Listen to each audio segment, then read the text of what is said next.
God damn, bro. If this is what Disney freedom is like, I don't want to see it.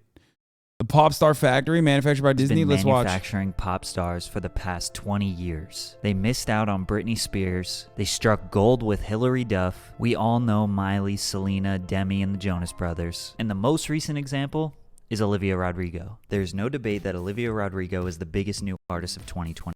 And a HasanAbi head. Or ex-HasanAbi head.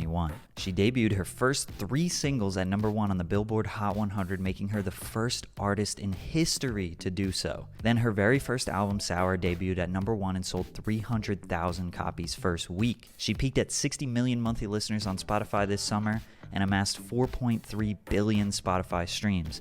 She is the newest addition of the Disney pop star roster that overpowered the early to mid-2000s. But when I found out that she was a former Disney Channel star, it got me thinking, man, we haven't seen somebody this poppin' come from Disney in a long time. The 3 biggest artists to start their careers on Disney are Justin Timberlake, Christina Aguilera, and Britney Spears. But Disney was not able to capitalize on their music. What? Justin Timberlake? What the fuck?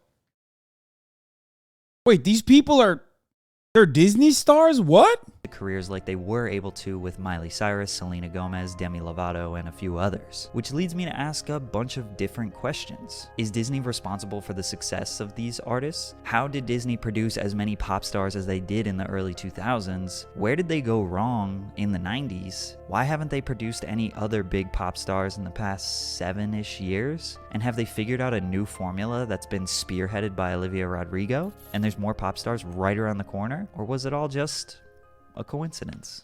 We all know there's no such thing as coincidences. Make sure you're drinking water while you're watching this video. Okay, so Disney is not the sole responsible party for these artists being successful. I mean, after all, they are super talented, and I don't want to take away from them or suggest that they're all just industry plants that have been handed their careers. But is it a stretch to say that Disney scouts talent for their shows that they could see having a career beyond the series? Guys, he's talking about pop stars. Zendaya is not a pop star. Zendaya is not a pop star, okay?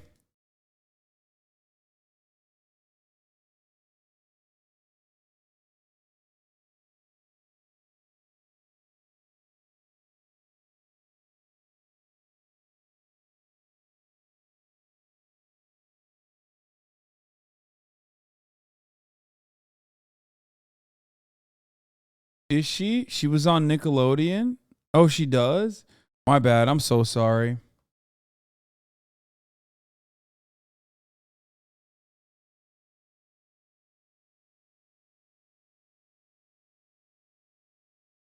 Fucking is? Wait, really? Wait, hold up.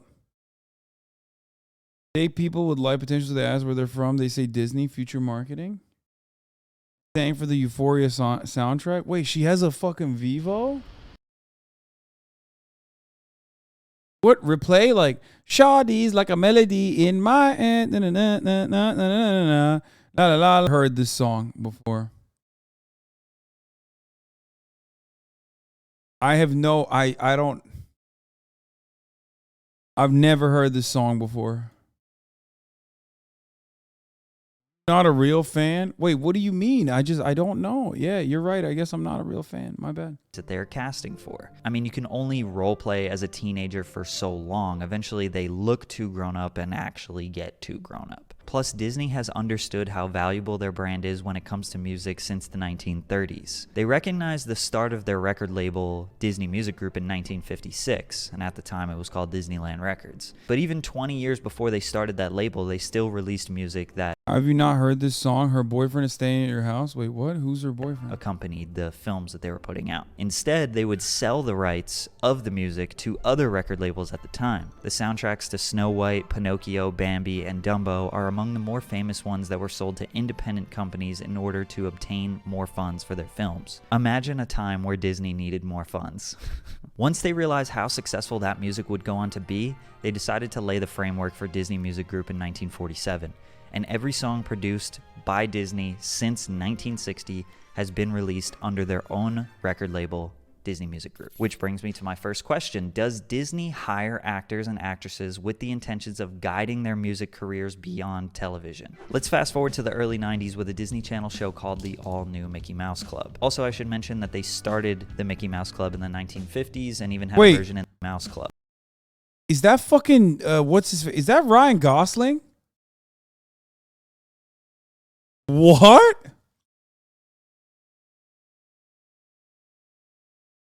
What?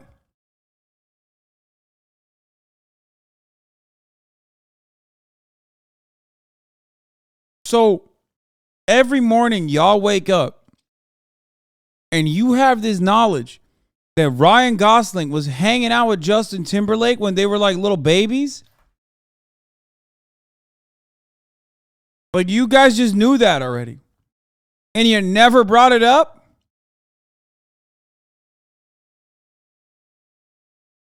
Wait, is that Britney Spears? Stop. Stop. Hold up. What is going on?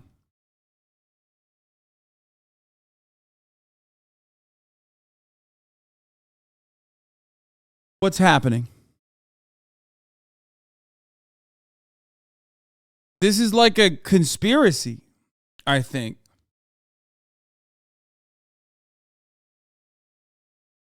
Their intro?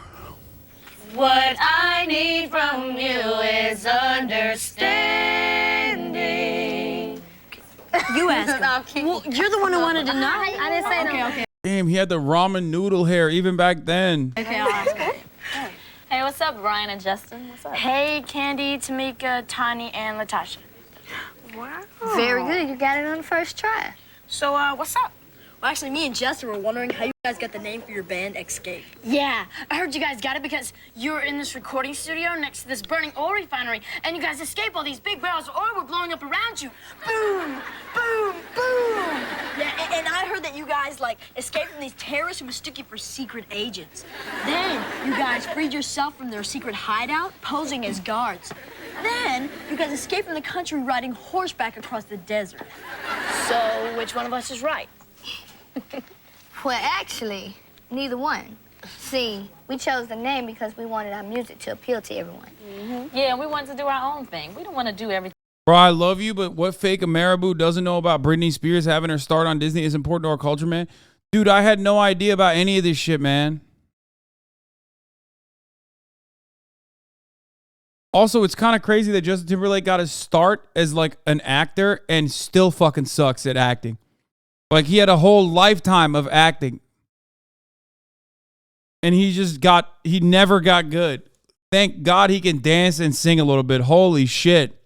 Everything that everybody else was doing already. We wanted to escape all stereotypes. And we're just down-to-earth girls. Anybody can kick it with us. We love to sing, and we do have a message to get across to the people. Yeah. Well, that's good and all, but I think you guys need to make it a little more exciting. Yeah, like throw in that whole terrorist thing and maybe add some machine guns. Yeah, and explosions, fiery explosions are really cool. Boom, boom. Throw in that SWAT team coming to rescue you. Now, isn't that much better? Yeah, that's a lot better. Yeah. Well, you know what? I think we'll use your SWAT team idea, and we'll show them how we escape. Let's go. Bye. See you later. Take care. Bro, that was a wild thing to encounter. I'm not going to lie. This is crazy. Also, I should mention that they started the Mickey Mouse Club in the 1950s and even had a version in the 70s. Wait, they started in the 1950s? So this was the third attempt at making it work. But the 90s version was basically a Saturday Night Live type show, but for 13-year-olds. They would do skits and live performances in front of a studio audience, and it would later be aired on television. In the 2 seasons from 1993 to 1994, they had Justin Timberlake, Christina Aguilera, and Britney Spears all on the same show. Bro, that's crazy. That's what the fuck? These were the very last 2 seasons of the show before it would be canceled. And you know the story, Justin, Christina, and Britney all became superstars. In fact, they're the 3 most successful stars to— Wait, why is he acting like Ryan Gosling wasn't right there? I mean, I guess he's only hyper-focusing on the pop star element here. But, like, how are you going to avoid Ryan Gosling? Like, he's also a star in his own light. ever come from Disney, and they were all on the same show at the same time. So whoever casted that season had a crazy eye for talent. But these 3 never did an official music release with Disney Music Group. Actually, if anything, this truly proves that meritocracy is a lie. And hard work, I mean, not necessarily that meritocracy is a lie, but like hard work and adequate resources put into people will unironically skyrocket you into success. They picked anyone and everyone, and every single one of them popped the fuck off. Not just in the music industry, but like Ryan Gosling popped off in the Hollywood side of things. Clearly, when they're kids, it's not like they're fucking incredibly talented across the board as children. You saw how dog shit they were at acting, but it doesn't matter. Once you are their capital, once they have decided that you are, an investment and enough money has gone into developing you, they will fucking farm you.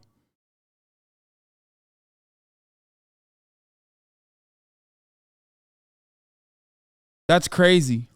So you have to be thinking that Disney feels like they missed a huge opportunity, right? I'm not going to say that this show made them famous, but Disney gave them the biggest resume booster of all time. Not to mention it was the first time all three of them had any real entertainment industry work. It was probably so easy for them to go on and get record deals or get any entertainment work when they had the Disney stamp of approval. And just 5 years after that show, all three of them were low-key, this is exactly like, you know how we watch, like, we'll watch, like, the Korean K-pop star farms, and we're like, man, that's so dystopian. It's like, motherfucker, this shit's been happening right here. You know what I mean? It's been happening since the fucking 50s, dog. This is, like, literally the same thing.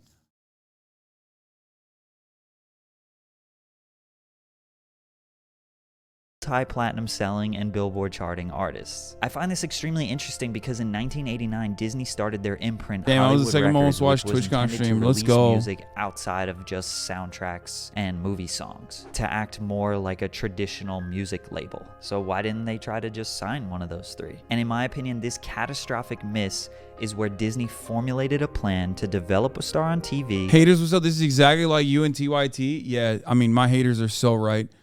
That's why I grew and exploded in popularity after I left TYT. And, you know, like, guys, it's not like these guys are bigger than Disney, okay? It's not like they left Disney and became bigger than Disney. Disney is arguably way fucking bigger than all of them combined. Whereas, you know, my situation is maybe a little bit different than TYT, I would say. On the Disney Channel with the intention of turning them into a pop star. And in 2001, we got the instant hit show clocking in at 2 million viewers per episode, Lizzie McGuire, who is played by none other than Hilary Duff. The premise of the show is a 13-year-old girl who faces the regular personal and social issues of teenage years. Lizzie tries to develop her own identity, but is also attracted to the idea of popularity at school and longs for social acceptance among her peers. You didn't know that was the basic reasoning why people said that about you and the basic Hollywood producer stuff? I'm so surprised you live in Hollywood and nobody told you this. You didn't know that was the basic reasoning why people said that about you and TYT? Yes, no, the real basic reasoning behind why people say that about me and TYT is because they're fucking brain broken. They think that, like, me working for my uncle's 26-person fucking media startup that is, you know, barely above water is identical to working at fucking Disney, okay? That's the difference. Like, that's crazy. That's a crazy fucking comparison to make. Most people in this community do not know me from TYT.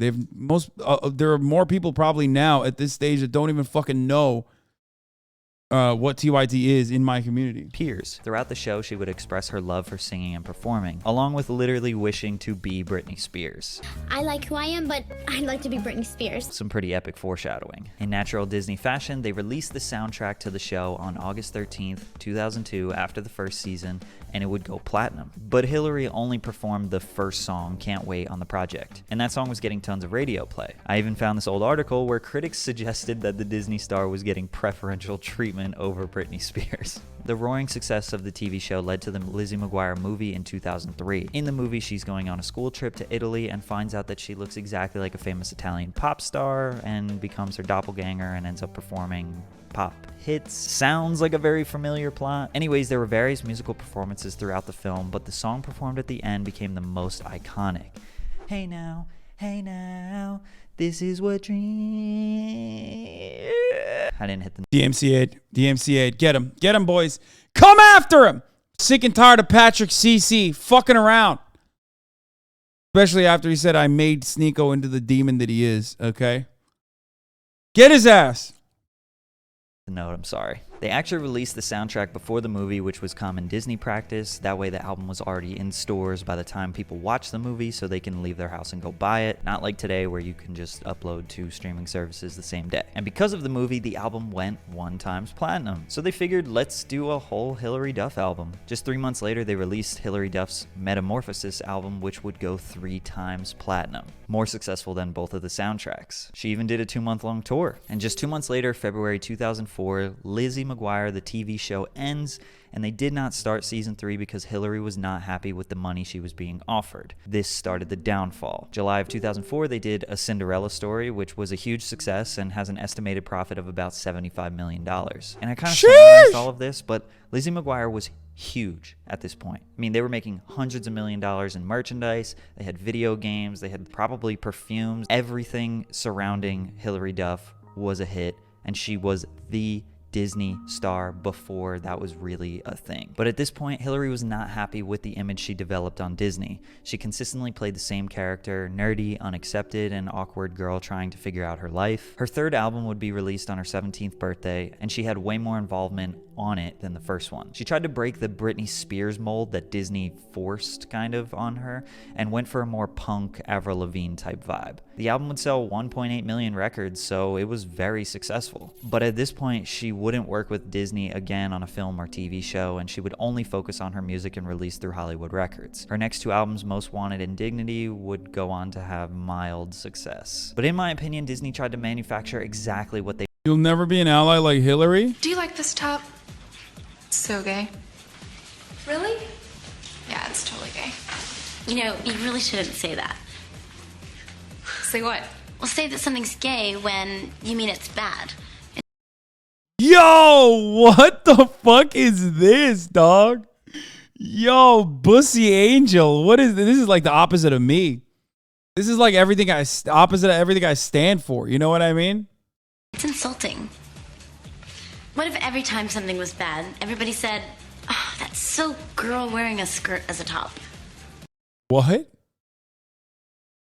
That doesn't even make sense. What? There's no... Is this for real? Is this a real ad, dude?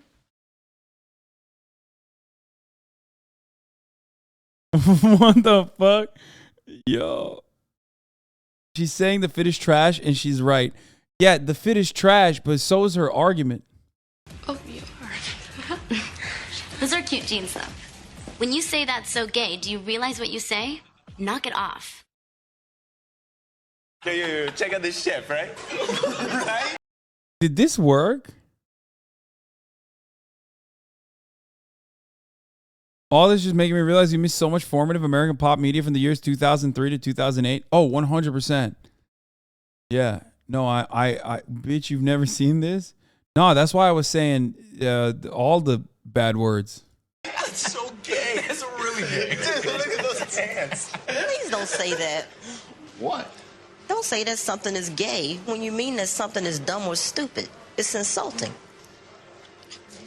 It's like if I thought this pepper shaker was stupid and I said, man, this pepper shaker is so 16-year-old boy with a cheesy mustache. Just saying. When you say that's so gay, do you realize what you say? Knock it off. Yes, then everyone immediately stopped saying I'm so gay as a pejorative. Yeah, no, I don't think that stopped at all.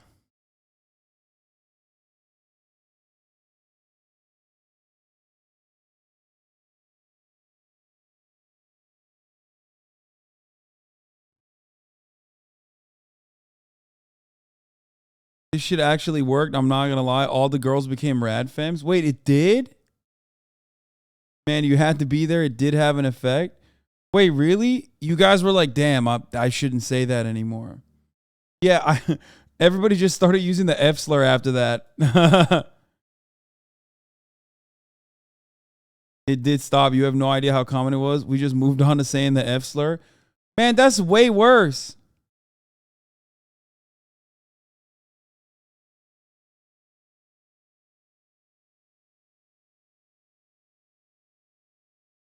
That's like so much worse. People were like, oh yeah? Well, just you wait. I could be so much more homophobic. They missed out on the 90s. They attempted to recreate Britney Spears. And I know that sounds rough, but Hillary's first album was literally a kid-friendly Britney Spears album. And I think she realized this in 2004 when they tried to negotiate Lizzie McGuire Season 3. She became resentful of the Lizzie brand and fame, and once the turmoil started with Disney, her success as a musical artist fizzled out. But once they received that massive success on Hillary, I have a feeling that the talent scouts at Disney turned up a notch. They weren't gonna make the same mistakes they did in 93 and 94 with Britney, Justin, and Christina. And they had the success of Hilary Duff to prove that they were on the right track. Hillary was the blueprint, and she knows this. That's so 40-year-old Turkish man trying to look cool in front of 28,000 17-year-olds. Man, this community's not that young. Stop lying to yourself, bitch. Undead person, I'm willing to bet this motherfucker's like 30, okay? If it wasn't for you, there wouldn't be a Miley, a Exactly. Demi. Do you ever look at it like that? Like you kind of started what they're doing now?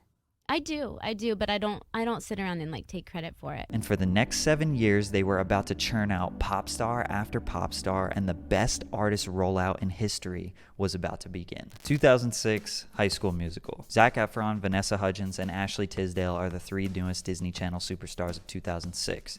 And this movie was huge. Box office numbers were a little low, a measly $4.2 million, but they sold $100 million in DVDs. You know, it wasn't like a real go to the theaters movie. Like, they aired it on Disney Channel. The soundtrack would go 4 times platinum in the US and multiple times platinum around the world. This is so crazy.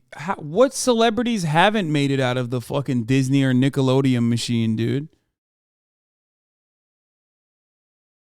I didn't watch this either. I don't know anything about this either. As of January 2016, the album has sold 5 million copies in the US alone, making it the best-selling TV soundtrack since Nielsen started keeping data in 1991. It was also the #1 selling album of 2006. You could make an argument that the soundtrack was way more impactful and successful than the movie itself, but Zac Efron... The POC's brother, let's keep it real. It's true. Black people, lol. True. Yes. You don't know High School Musical? No, I actually have not. I mean, I am like familiar with what it is, right? But I never watched it. Obviously didn't pursue a music career. Vanessa Hudgens' first 2 albums wouldn't even go gold, and Ashley Tisdale had a very mild music career herself. But what would be the perfect follow-up? This is my birthday present, bro. Common Aiden W. Signed LeBron jersey from LeBron. That's crazy. And it says to Aiden and signed LeBron James. That's and, crazy. LeBron doesn't do shit like this, bro, for anyone. Like, he just doesn't do this shit anymore. You know what I mean? Like, it's extremely fucking rare. Like, 12 out of 12 fucking rare. This is That's crazy. Oh my God. Oh my God. I'm dying a little bit. That's so fucking cool. Holy shit, that's so cool.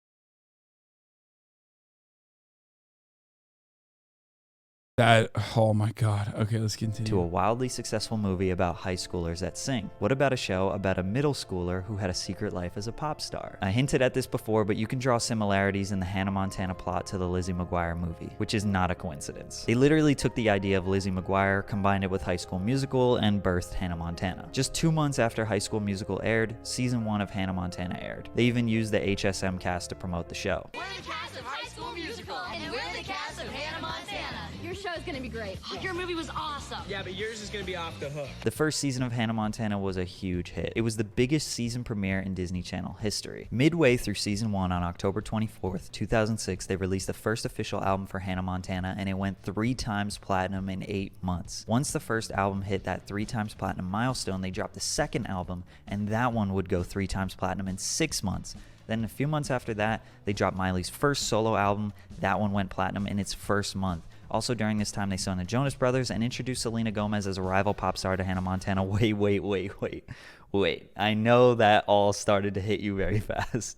And it hit me fast too when I was doing the research. It's like everything is going step by step, cool, and then boom, all this crazy shit is happening at the same time. So let's go exact in chronological order so I can show you how pinpoint accurate and pre-planned and just literally perfect the rollout was for all of these superstars' careers.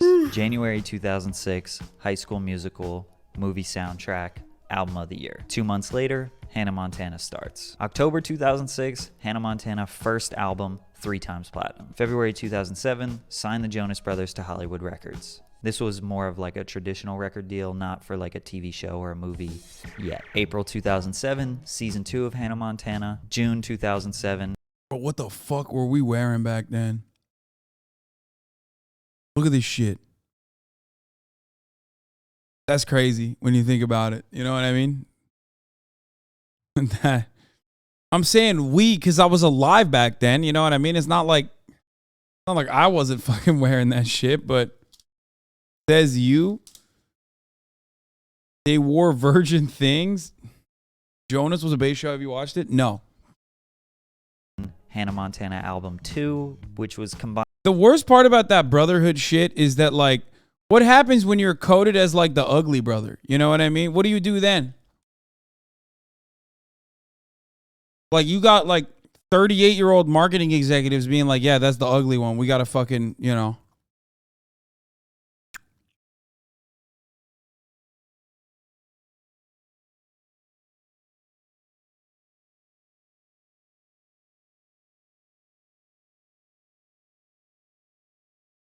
They do got one, and it's the 4th one. Wait, there's a 4th Jonas brother?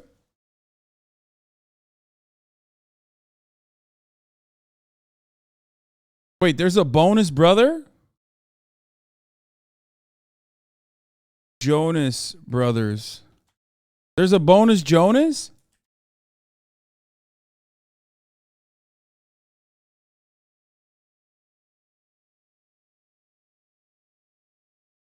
Jonas brother, 4th brother. Oh my God! Frankie Nathaniel Jonas.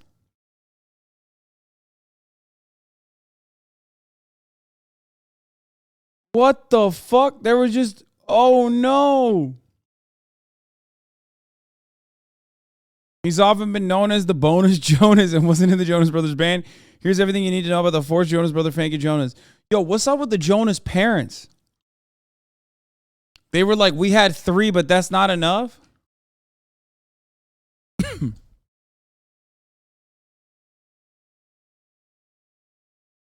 The 4th brother's the surprise onion rings at the bottom of the fries. Okay, but that's a delicious treat. You know what I mean?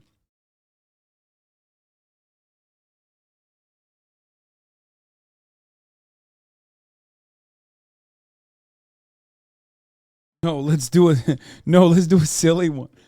Wait, he's not too bad. What's wrong with him? Just young? No, I think like, yeah, he's just too young. He's 20 years old last year. They were like, maybe if the ugly one dies, we'll replace him. You know what I mean? You always gotta have a spare Jonas around. You know what I mean? Oh, dude. Disney put that in the contract. They were like, hey, you know, you get a spare tire for a car. You get a spare tire for your car. Why can't I talk? There's a 5th one. Good one.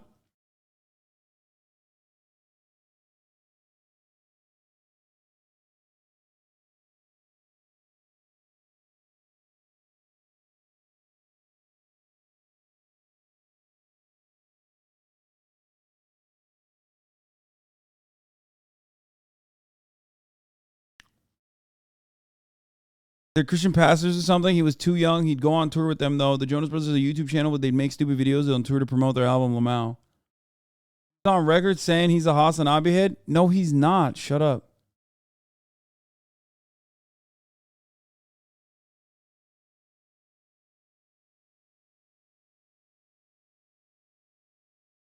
June 2007, Hannah Montana album 2, which was combined with Miley's first album. Is? Why are you guys saying he is? It was like this double-sided disc thing. Like the first half was Hannah, then the next half was Miley. But oh wait, he might be. If he's a comedian and a Wardell fan, okay, never mind. That's not even a joke. Bonus Jonas, he's in chat. Man, shut the fuck up.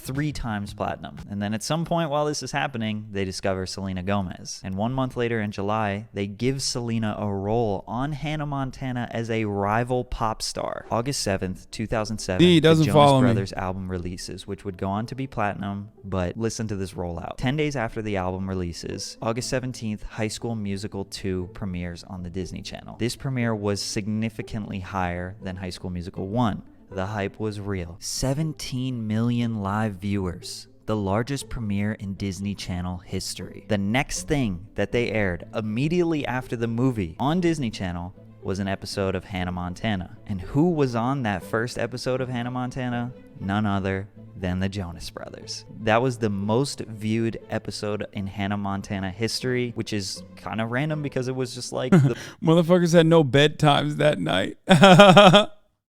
40th episode in a season. But they knew that all of those eyes and ears were going to be on High School Musical 2, and the next show, they literally made sure that they got the Jonas Brothers name out there because they just dropped an album like 2 weeks before. Ain't a coincidence, bruh. A few months later, October 7th, 2007, Wizards of Waverly Place first episode where Selena performed the intro song. So now those 3 are doing their thing. 1 year later, June of 2008, Camp Rock soundtrack released, followed by the Camp Rock movie, premieres on Disney Channel to 8.86 million viewers, which had the Jonas Brothers and Demi Lovato. So at this point, summer of 2008, Miley, Selena, Jonas Brothers, and Demi Lovato are all on the Disney Channel. Miley and Selena are on the TV show side, and the Jonas Brothers and Demi Lovato are on the movie side. So now Disney has introduced all 4 of their newest stars. And from 2008 to 2010, the Disney factory starts working, churning out album after album and making these artists superstars. 2008, Miley album, platinum. Demi debut album, gold. Jonas Brothers album, platinum. Selena stars in another Cinderella movie, which is literally the sequel to the Hilary Duff movie. And they used the single from the soundtrack to promote Selena's album the same way that they did for Hilary's first single on the Lizzie McGuire soundtrack. The same exact thing that worked for Hilary 4 years ago, they did it again with the same movie.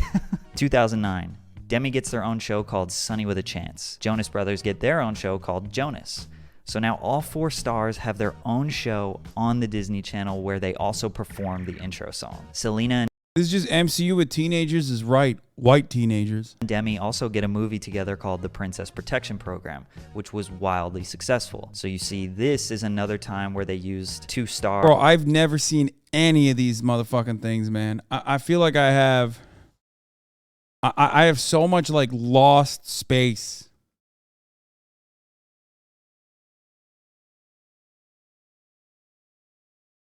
I just don't know any of this. It's not because I'm old. This actually is like right in my formative years too, probably.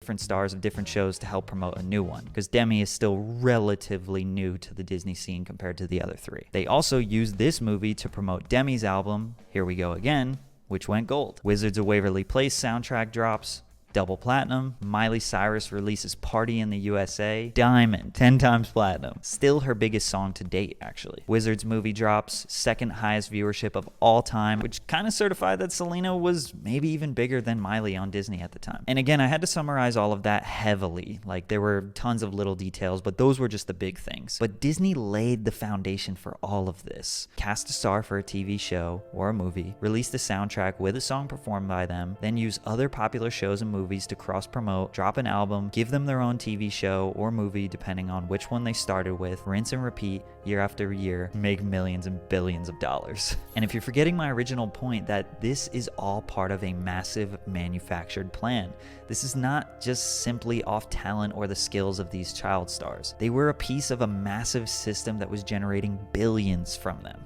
It was a literal factory, and it was all falling. Valorante child game tonight? Yeah, as a matter of fact, I got Lud and I got Nesua.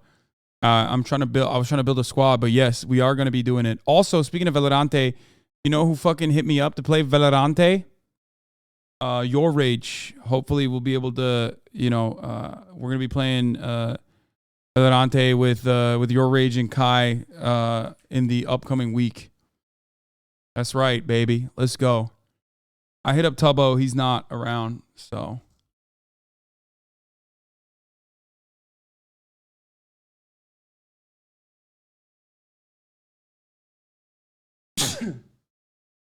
Well, Disney was just copying the K-pop industry. I feel like K-pop was copying Disney, right?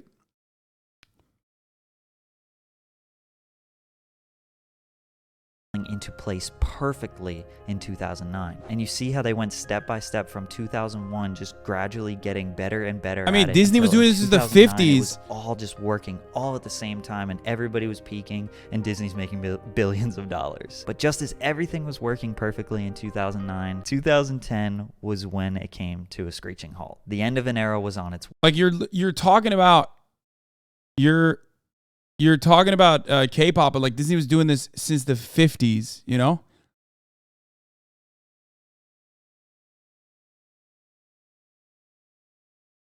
Part of the reason this fell apart is while this was popping off, Britney was falling apart in public, and Christina was doing her dirty phase. Parents probably slowed down the recruiting process because of what this could do to their kids. No, those people were able to do the like hypersexualized content so that they could escape the Disney, the Disney family-friendly shit. But contracted Disney stars that stay on the Disney line are unable to do that. Like, I don't think those people were, those stars, those celebrities were before Disney had like a lifelong patent on your career.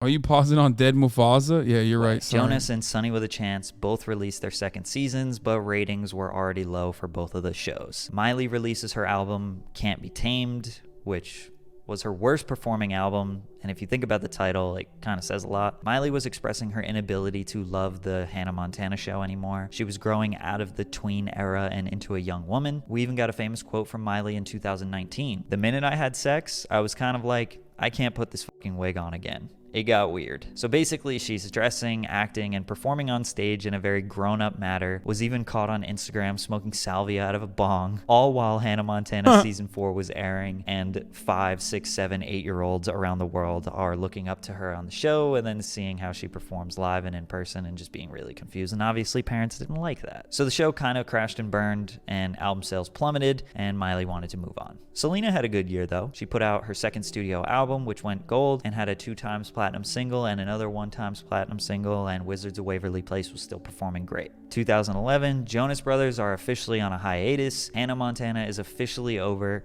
and Sunny with a Chance was officially over. So Selena is all up to you, baby. Wizards was in its last season, but again, Selena had a great year. She released a gold album and would have 3 singles get a combined total of 8x platinum. Who Says, Love You Like a Love Song, and Hit the Lights were all crazy successful. Which is kind of wild how Selena's most successful year was when the Jonas Brothers and Miley Cyrus were gone and Demi Lovato was kind of in the background. Just goes to show you how powerful it can be when you have the entire Disney machine focusing on one thing. But once 2012 hit, the true end of it all happened, at least in terms of the shows, and really the general hype of Disney. Instagram and Vine were just about to be the biggest things in young kids' lives, and all their stars were just not children anymore. From 2012 to 2019, they didn't break anyone the size of Selena or Miley, at least not on the Disney Channel. And there are some honorable mentions that came from Disney that had some hot moments, Zendaya being one of the biggest, but she's basically only pursuing acting despite having some music success. Let's be honest, nothing to the scale of Selena and Miley. Demi and Selena are still releasing under Hollywood records for a few years beyond that, though. And Demi actually saw most of their success way after their time on TV. From 2013 to 2017, Lovato would release albums and singles totaling 25x platinum, which brings us back today to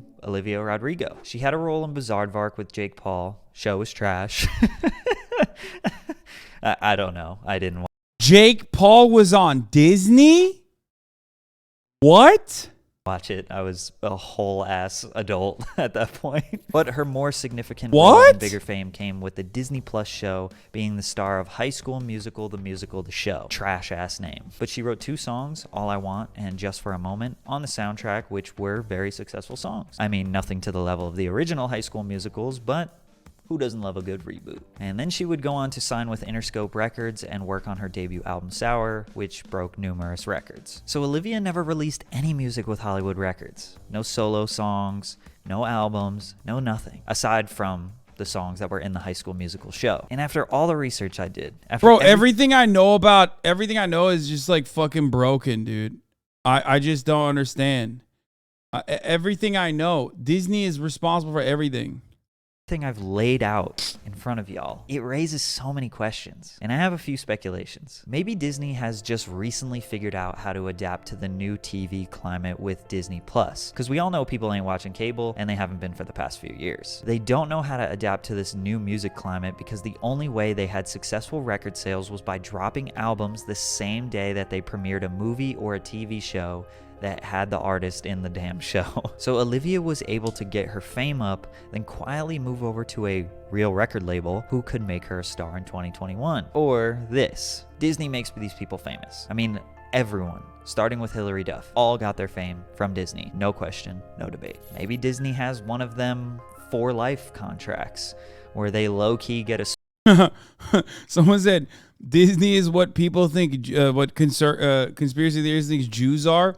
Ironic considering that, they are literally started by a big anti-Semite. Ironic. Yeah. Once again, proving the theory that I have, which is wasps control the media.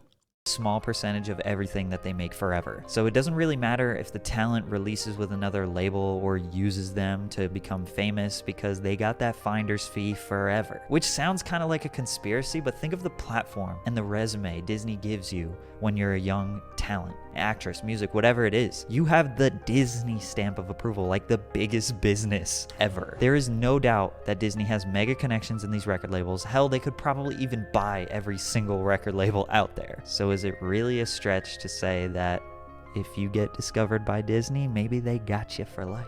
Or the third, which is a bit more positive and a little more open-ended. Maybe Disney finally figured out the finesse and Disney Plus is about to give... Disney was run by a Jewish CEO. Man, what the fuck are you talking about? We're not talking about the current CEO, okay? Us a whole new Come on, brother. Jesus Christ. Oh my Lord. Like, I love when I'm making a joke about how ridiculous anti-Semites are and then chat's like, well, technically...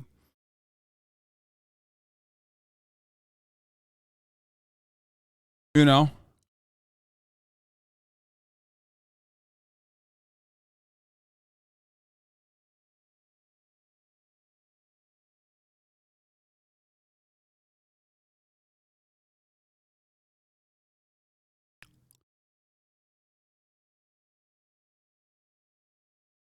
Of Disney pop stars, and they have been plotting and planning their new blueprint for the past 7-ish years, and Olivia is their first example. Kind of like when they missed out on Britney in '94 and made Hillary in 2001, Disney kind of held on to Demi and had a lot of success with her for the past few years, but they've been plotting and working on something new, and we have Olivia. Maybe this is just the beginning of the Disney Plus era, which would mean more iconic shows, and even better, iconic pop stars, iconic music. But what do you think? New videos on my main channel every... That was Patrick CC. Respect. Once again, another banger video. We're moving on to fucking Villanante Child Game. It's time, baby. I'm playing with Lud.